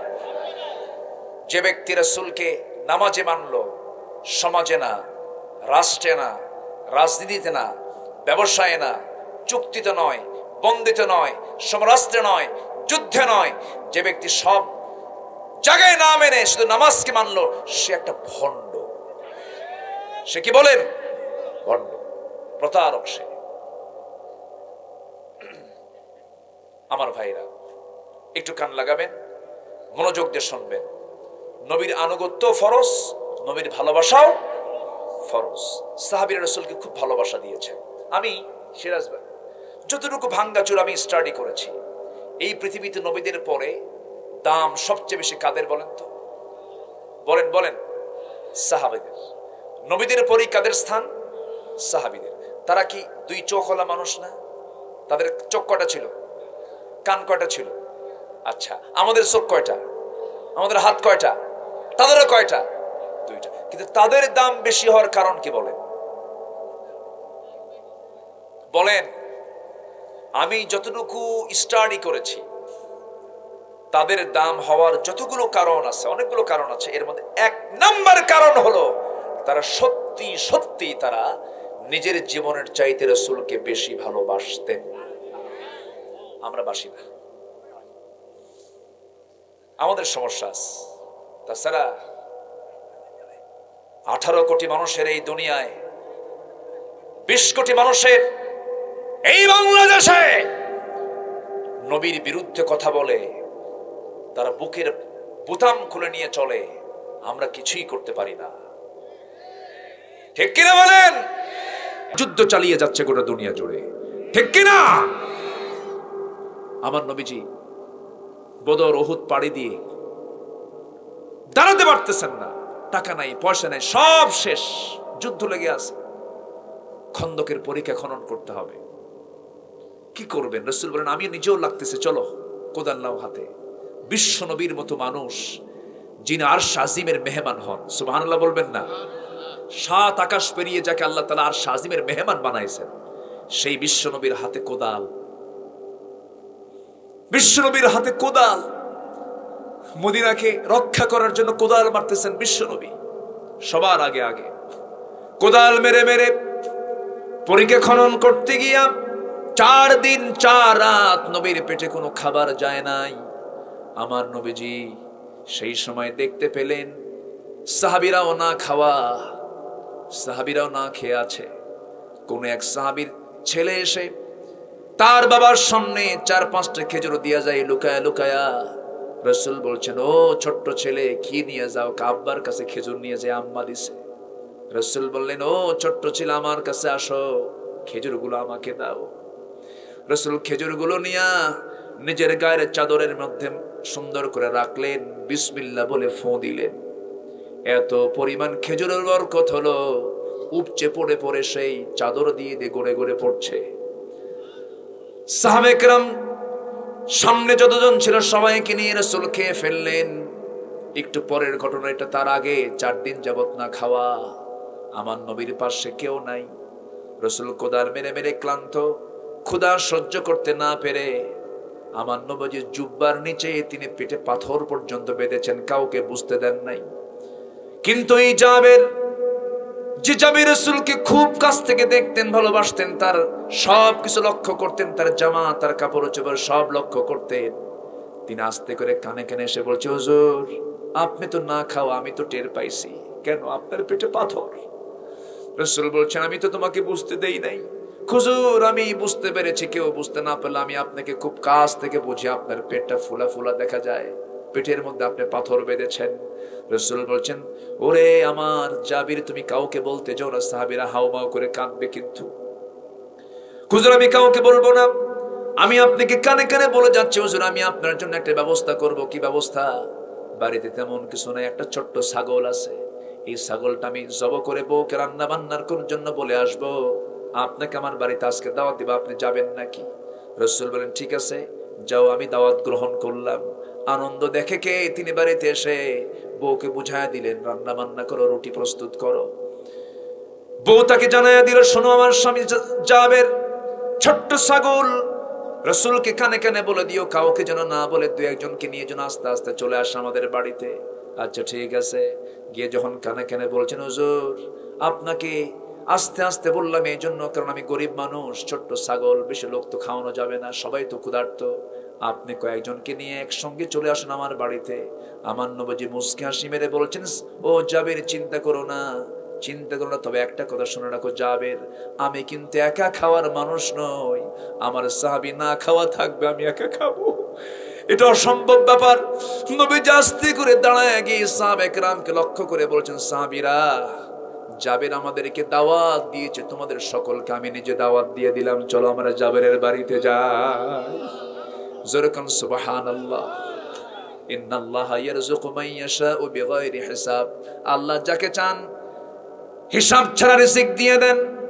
আমার নবীজি এমন কথা বলার সঙ্গে সঙ্গে সাইয়েদনা জাবের রাদিয়াল্লাহু তাআলা আনহু বলে ফেললেন, ইয়া রাসূলুল্লাহ আমি মনে হয় বিপদে পড়ে যাচ্ছি। রাসূল বলেন, জাবের চিন্তা করো না, বান্দা যার রিজিকের দায়িত্ব তার। জোরে কান সুবহানাল্লাহ। বান্দা যার রিজিকের দায়িত্ব তার। মানুষ বেশি খায় না জলভাগের প্রাণী বেশি খায়? আমরা বেশি খাই না পানির মধ্যে থাকা প্রাণী বেশি খায়? আমরা আর কি খাই রে ভাই? গতকালকে একটা রিপোর্ট দেখলাম, নীল তিমি একটা প্রাণী আছে, সেই তিমির হাড়ের ওজন হলো 600 কেজি। 600 কেজি যদি একটা প্রাণীর যদি হাড়ের ওজন হয়, যা ছোট মোটো একটা ট্রাকের ওজন, ট্রাক যখন যায় তার আওয়াজ আছে না নাই বলেন? দূর থেকে শোনা যায়। তাহলে তিমির যে হাড়ের ওজন 600 কেজি, তার ওজনও যদি এত বেশি হয়, তার আওয়াজও তো আছে। স্টাডি করে দেখা হয়েছে, ওই নীল তিমি যখন ওই পানির মধ্যে যখন চলাচল করে, তার হার্টের যে হার্টবিট হয়, হৃদস্পন্দন হয়, প্রত্যেক মিনিট 8 থেকে 10 বার এই হৃদস্পন্দন হয়। যে আওয়াজটা হয়, সে আওয়াজটা 3 থেকে 4 মাইল দূর থেকে শোনা যায়। আল্লাহু আকবার বলেন। এই সমস্ত বড় বড় প্রাণীগুলোকে আল্লাহ খাওয়ান, সমস্ত প্রাণীর রিজকের ফয়সালা আল্লাহ করেন। ছোট্ট বাবুই পাখি তাল গাছে বাসা বাঁধে, তার লাইফ স্টাইল, তার জীবনযাত্রা কিন্তু আমার চাইতে উন্নত, আপনার চাইতে উন্নত। এমনকি আমেরিকার প্রেসিডেন্ট, ইংল্যান্ডের প্রেসিডেন্ট যে জাতীয় সুযোগ সুবিধা পেয়ে থাকে, তার চেয়েও বেশি সুযোগ সুবিধা একটা বাবুই পাখির বেশি। কারণ সে কখনো গাড়িতে সরি না, স্থলভাগে সরি না, সবসময় কোথায় চলে? বাবুই পাখি চলাচল করে কি দিয়া? আসতে কয়। ওকে রাস্তায় হাঁটে, ওড়ে কোথায়? আকাশে ওড়ে, বিমানে ওড়ে। আল্লাহু আকবার বলেন। ওর কোনো দুনিয়াতে এই স্থলভাগে মানুষে হাঁটবে, এই হাঁটা দিয়ে চলবে সে নাকি? মানুষ প্রাণী ছোট হতে পারে, কিন্তু লাইফ স্টাইলটা দেখেন কি উন্নত, এবং তার কোনো এয়ারপোর্টে যাওয়া লাগে না। আপনি এখান থেকে যাবেন ঢাকা, যদি বিমানে যান, এখান থেকে গাড়িতে চইরা যেতে হবে এয়ারপোর্টে যশোরে, ওখানে ইমিগ্রেশন ক্রস কইরা দুনিয়ার ব্যাগ ট্যাগ চেকিং কইরা সব কিছু ঠিক করে এরপরে বিমানে চড়াও 2 ঘন্টা ডিলে, আরো দেরি। কিন্তু বাবুই পাখি যখন তার যাওয়ার সময়, যখন ইচ্ছা তার বের হওয়ার সময় হয়, শুধু তার বেডরুম থেকে কোনো মতো গোসল টোসল কইরা বউকে একটা সালাম কালাম দিয়া, বাচ্চা ডিম যা আছে এগুলোকে একটু ম্যানেজমেন্ট কইরা বাইর হয়ে, ছোট্ট মোটর দানার মতো একটা মাথায় একটা মগজ আছে, ওখানে একটা ব্রেন সেট আপ দিয়ে রাখছে। বিমান যখন সে বাইরে উঠবে তখন ব্রেনে একটা সেট আপ দিয়ে দেয়, মেশিন চালু হলো, যাত্রা শুরু হলো। যতটুকু খাবার দরকার সব খাবারগুলো খেয়ে এসে জিকির করতে করতে আবার বিমান ল্যান্ড করে তার বাড়ির মধ্যে এসে। জোরে কান সুবহানাল্লাহ। কে চালান? আস্তে কে চালান? আল্লাহ চালান। জাবির রাদিয়াল্লাহু তাআলা আনহু বাড়িতে গিয়ে বলতেছে, বউ কাম তো সারছি কেন? তোমার 6 কেজি ছাগল, আসতেছে 600 সাহাবী, নাও এখন তুমি কি করবে কর। জোরে কান সুবহানাল্লাহ। ওই আল্লাহর ওলির কিন্তু কথা শেষ হয় নাই, আছে না নাই? শুনবেন এবছর শুনবেন? জি বলি আলহামদুলিল্লাহ। আমার নবীজি চলে গেলেন বাড়ির সামনে গিয়ে বলেন, জাবের। উনি তো ভয়ে কাঁপতেছে, হুজুর কি যেন শব্দ আসছে, আমি কি করি? রাসূল বলেন, জাবের তুমি কাঁপো কেন, টেনশন কেন? আমি বিশ্বনবী আসছি, আমি দায়িত্ব নিচ্ছি, আল্লাহ তাআলা একটা ফয়সালা করবেন। জোরে বলেন সুবহানাল্লাহ। তোমার বউকে বলো সে যেন হাড়িতে পাকানো যে ছাগলের গোশত, ওর উপরে যে ঢাকনা, ওই ঢাকনা যেন সে না খোলে। পাকানো রুটির যে ঢাকনা, ওই পাত্রের ঢাকনা যেন না খোলে। আজকে বন্টনের দায়িত্ব আমি কাউকে দেব না, আমি বিশ্বনবী নিজে বন্টনকারী হব।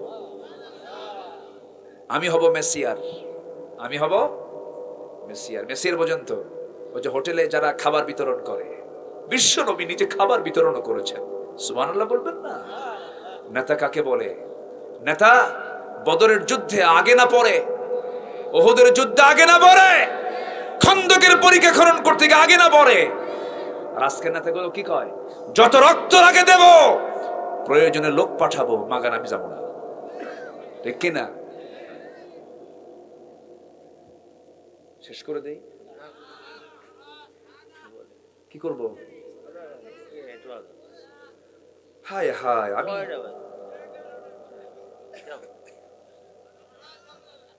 আলোচনা চলো। হুজুর মরুক, হুজুরও বাঁচুক।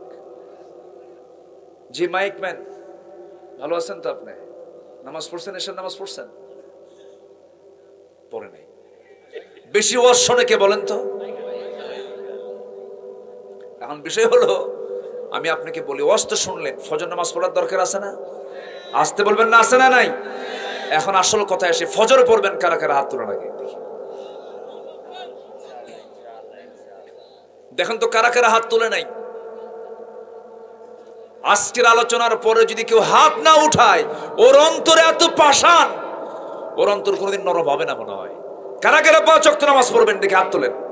জোরে বলি, ইয়া আল্লাহ, আমাদেরকে 5 ওয়াক্ত সালাত আদায় করার তৌফিক তুমি আল্লাহ দিয়া দাও। জোরে বলি আমিন, আরো জোরে আমিন, আরো জোরে আমিন। সাইয়েদনা জাবের রাদিয়াল্লাহু তাআলা আনহু বউকে বললেন, বউ কি করা যায়? জাবেরের বউ বলতেছে, আপনি তো চিন্তা করেন কেন, নবীজি দায়িত্ব নিয়েছেন, বান্দা যার রিজিকের দায়িত্ব তার। জোরে বলেন সুবহানাল্লাহ। কিছু বউ আছে এরকম ভালো, মেহমান পেলে খুব খুশি হয়, এত খুশি হয় মেহমান আসা মাত্র রান্নার ছড়াছড়ি। আছে না এরকম কিছু বউ? আছে না? আবার কিছু বউ আছে না নাই বলেন? স্বামীর দিকে এমন নজর দেয়, স্বামী থরথর করে কাঁপে আর ভাবে, আমি তো আজরাইল দেখি নাই, এটা আজরাইল। আছে না নাই বলে? ঠিক না? মেহমান আসে, ভাববেন যে আপনার বাড়ির হাড়ি কখনো ফাঁকা হবে না।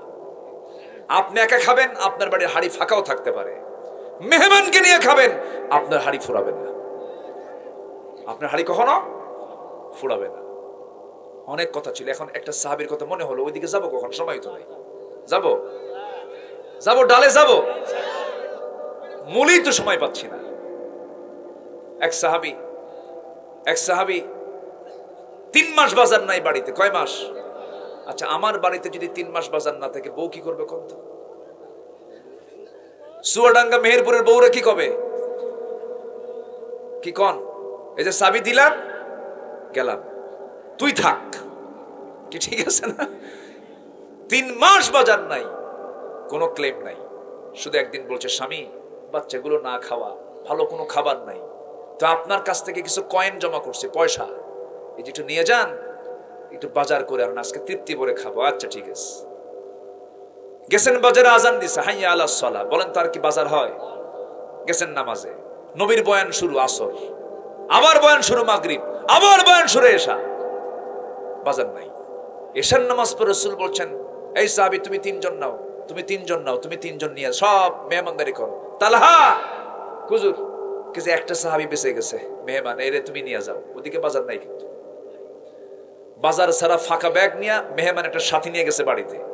দরজায় ডাক দিয়ে বলে, বউ দরজা খুলো, বাজার তো করি নাই, সময় পাই নাই যে ব্যাগ নাও, মেহমান নিয়ে আসছি। বউ কয় আলহামদুলিল্লাহ,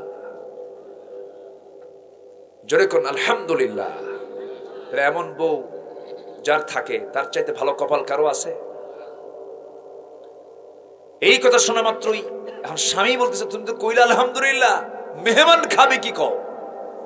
কি চিন্তা করবেন না, ব্যবস্থা একটা হবে। মেহমান তো রিজিক নিয়ে আসছে, তো চিন্তা করেন কেন? তো বলো কি চিন্তা করা যায়? চিন্তা করতে করতে বউ বলতেছে, ওই যে তুষের একটা বস্তা আছে, তুষের বস্তাটা আমাকে নামায় দেন। জানলা দিয়ে একটু চালতে থেকে দেখি কি বের হয়। জানলা দিয়ে চালতে চালতে কষ্ট করে করে জবের কিছু খুদ বের হলো। সেই খুদটাকে খামির করা হলো, মোটে 2টা রুটি প্রস্তুত করা হলো। 2 রুটি প্রস্তুত করে সেই সাহাবীর স্ত্রী, তালহার স্ত্রী বলছেন, স্বামী আমার, আমিও না খাওয়া, আপনিও না খাওয়া, মেহমানকে তো না খেয়ে রাখা যাবে না। মেহমানের সামনে 2টা রুটি দিয়ে চট করে আপনি চলে আসবেন। দরজায় আসা মাত্র আমি লাইট বন্ধ করে আমরা ঘুমানোর ভাব ধরবো। আপনি যদি বসে থাকেন, মেহমানের পেটটা ভরবে না, একটা রুটি আপনার খেতে হবে, মেহমান কষ্ট পেয়ে যাবে। আপনি চলে আসবেন, সারা রাত না খেয়ে মেহমানকে এতটুকু সেবা যত্ন দিয়া ফজরের নামাজের সময় বের হয়ে গেছেন মেহমানকে নিয়ে মসজিদে নববীতে। রাসূল নামাজ শেষ করেছেন, সবাই বিদায় নিয়েছে। পিছন থেকে বলছেন, ও তালহা এইদিকে আসো। সাহাবী থরথর করে কাঁপতে কাঁপতে বলছে, হুজুর আপনার কাছে সংবাদ মনে হয় পৌঁছে গেছে, আমি মেহমানকে সম্মান করতে পারিনি, আমি মেহমানকে আপ্যায়ন করতে পারিনি। রাসূল বললেন, না রে না, তুমি উল্টা বলো কেন? গত রাত্রে তুমি এবং তোমার স্ত্রী যে পরিমাণ মেহমানকে সম্মান করেছো, আর শাজিম খুশি হয়ে গেছে। জোরে বলুন সুবহানাল্লাহ। মান কানা ইউমিনু বিল্লাহ ওয়াল ইয়াউমিল আখির ফালইউকরিম দাইফা। যে ব্যক্তি আল্লাহর প্রতি বিশ্বাস আনলো, পরকালকে বিশ্বাস করলো, সে যেন মেহমানকে অবশ্যই সম্মান করে। মেহমানকে যে সম্মান করবে না, সে জালিম। কারণ মেহমান যে সে মুসাফির হয়ে যায়, কি হয়ে যায়? মুসাফির হয়ে যায়। মুসাফিরের দোয়া কবুল করেন কে? পিতামাতার দোয়া কবুল করেন কে? মাজলুমের দোয়া কবুল করেন কে? লাইসা হিজাব, কোনো পর্দায় থাকে না। উনি ওয়াজ করছে, কিন্তু ওনার ওয়াজটা আবার করলাম। আমার ভাইয়েরা, মূল পর্বে চলে যাচ্ছে। আবার 2টা কাজ করব। চারিত্রিক সনদ দেবেন কে আমাদের? বলেন। আল্লাহ দিবেন। 1 নাম্বার হলো ঈমান। ঈমান আনবো আমরা কার উপরে? নাম্বার 2 হচ্ছে মুহাম্মদ সাল্লাল্লাহু।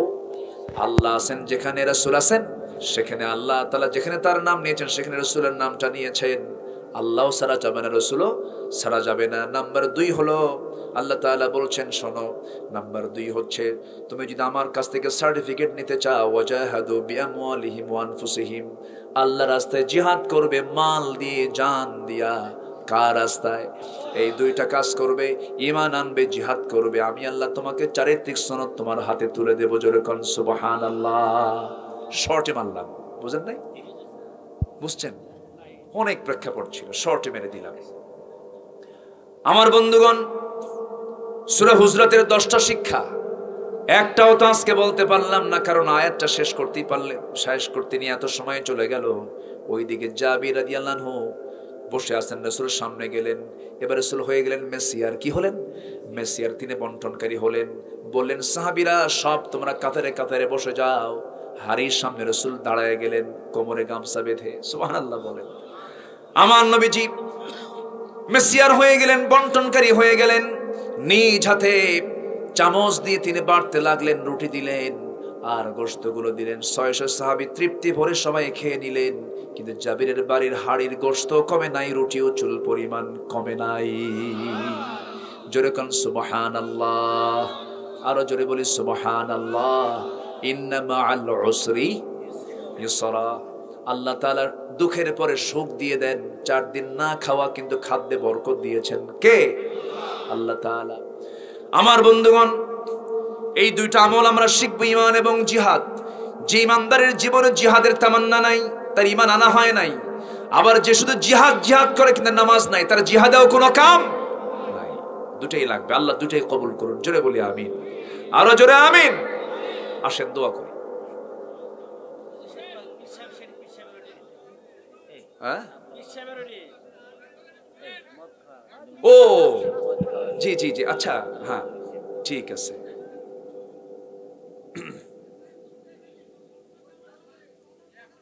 ওই যে বুড়া চাচা কয় যে ফজরের নামাজ হবে এখানে, ওই যে দেখে রাখেন, ওই যে বুড়া মানুষ, ওই যে বলি আলহামদুলিল্লাহ। জি, খুব ভালো, আলহামদুলিল্লাহ। তো আমরা সব দিকে খেয়াল করবো তো, তাই না? আমার দিকে খেয়াল করতে হবে না একটু?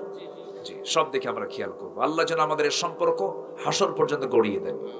জোরে বলি আমিন। আমার আশা ভাই কোথায়? আশা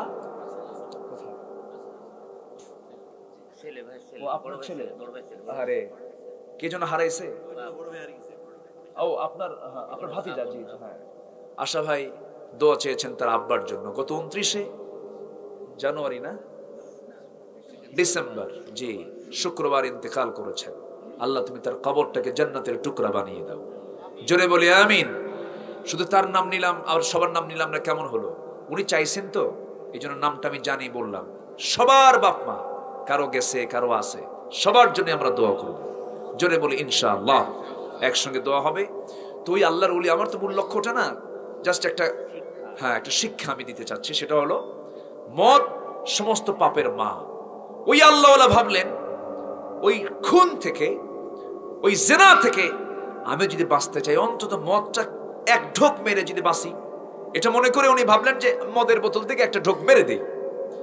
কিন্তু একটা মদের বোতল থেকে এক ঢোক মেরে দিয়েছেন। এক ঢোক মারার সঙ্গে সঙ্গে ব্রেন ঘুরে গেছে, মাতাল হয়ে গেছেন। যখন একটা মানুষ মাতাল হয়ে যায়, তখন সবকিছু তার জন্য ইজি হয়ে যায়। যখন মদের বোতল যখন তিনি খেয়ে নিয়েছেন, জেনা তার কাছে ইজি হয়ে গেছে। জেনা হলো তার।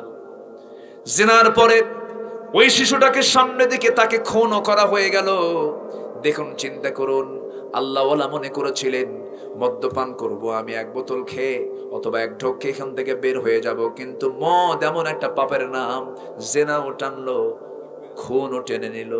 এই জন্য আমার বন্ধুগণ, এই সমস্ত নেশাগুলো সমাজ থেকে বন্ধ করার জন্য শুধু ওয়াজ নয়, আইন দরকার আছে না নাই? সে আইন আমার দেশে জারি হোক, সবাই চান না ইনশাআল্লাহ? এর জন্য আমাদের ঐক্যবদ্ধ আন্দোলনের দরকার আছে না নাই? যারা কোরআন চায় আমরা তাদের পথেই যাব। জোরে বলি ইনশাআল্লাহ। আল্লাহ কবুল করুন, আল্লাহ কবুল করুন, আল্লাহ কবুল করুন। আসুন আমরা এক্সটেনশন না করে, আমরা জাস্ট এখন 11:57 বাজে, সবকিছু হওয়া উচিত অসময়ে না সময়ে। লিয়াবলুয়াকুম আইয়ুকুম আহসানু আমালা। আল্লাহ সময়কে খুব পছন্দ করেন যারা সময়কে মেইনটেইন করে চলে। এই পৃথিবীতে সবচেয়ে দামি জিনিস হলো সময়, দ্য টাইম। আমরা টাইমটাকে কাজে লাগিয়ে যতটুকু হয়েছে আমরা বলে ফেলি আলহামদুলিল্লাহ। সবাই বসি, আমরা এখন দোয়া করব। চাইবো কার কাছে? আমার হাফিজ ভাইকে চেনেন তো না? উনি যে ওয়াজ করছে শুনছেন না আপনারা? এত সুন্দর চেহারা হয়, দেখেন না? একদম সুন্দর চেহারার মানুষ, এলেম কালামও ভালো, মাশাআল্লাহ। আমি তো ভাঙ্গাচোরা কয়েক কেজি ওজন আমার গায়ে, বুঝলেন? খুব সুন্দর মানুষ আলহামদুলিল্লাহ, তার জন্য দোয়া করবেন। আল্লাহ আমার হাফিজ ভাইকে আরো সুন্দর সুন্দর কথাগুলো বলার তৌফিক আল্লাহ পাক দান করুন। জোরে বলি আল্লাহুম্মা আমিন। আমার সিরাজ ভাই অনেক আগের পরিচিত ভাই, আমার অনেক আগ থেকে তাকে চিনি।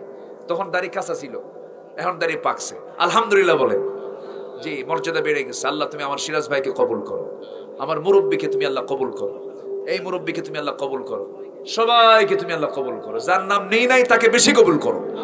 জোরে বলি আমিন।